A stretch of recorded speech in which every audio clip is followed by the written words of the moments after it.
Cahors.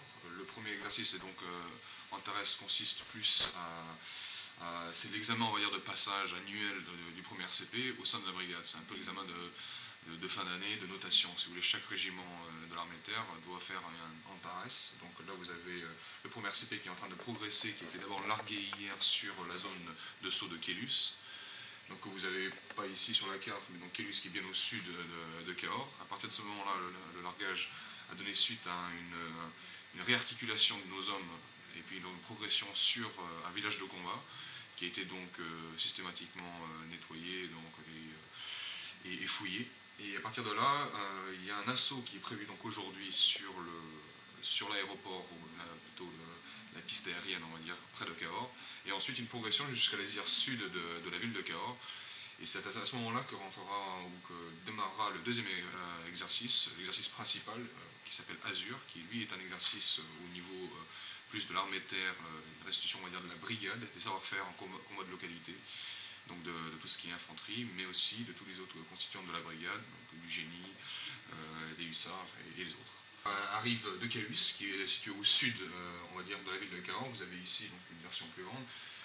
Tout simplement, ce qui se passe, si vous regardez sur cette carte-là, nos hommes vont se prépositionner à partir de mardi soir, donc sur la lisière sud de la ville de Cahors, donc plus ou moins dans les environs, après avoir eux-mêmes donc fouillé tout ce qui est zone industrielle, les bâtiments et certaines zones désaffectées qui vont donc faire office de repères d'ennemis et de rebelles.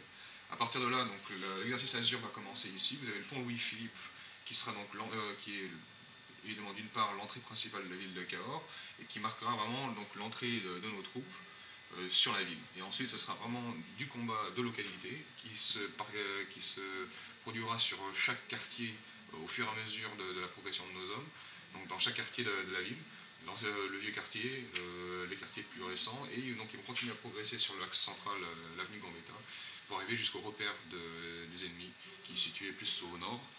Et à partir de ce moment-là, donc la ville, dans le scénario, sera libérée. Le système qui sera utilisé pour simuler donc, blesser ou les tuer pendant les deux exercices, donc, ce sera le système STCAL, tout simplement un système de laser qui ressemble un peu à du TAL.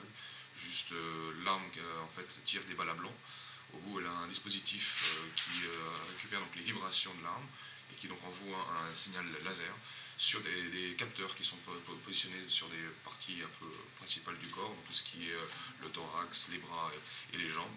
Et comme ça nous permet de plus ou moins savoir qui est touché, où et comment, et donc de simuler d'une façon plus exacte en fait, le milieu de la guerre et les combats. D'avoir le bilan exact des pertes. Aussi d'avoir le bilan, mais c'est pas tellement le bilan qui nous préoccupe, c'est plus pour ajouter, on va dire, un effet plus réaliste pendant le combat.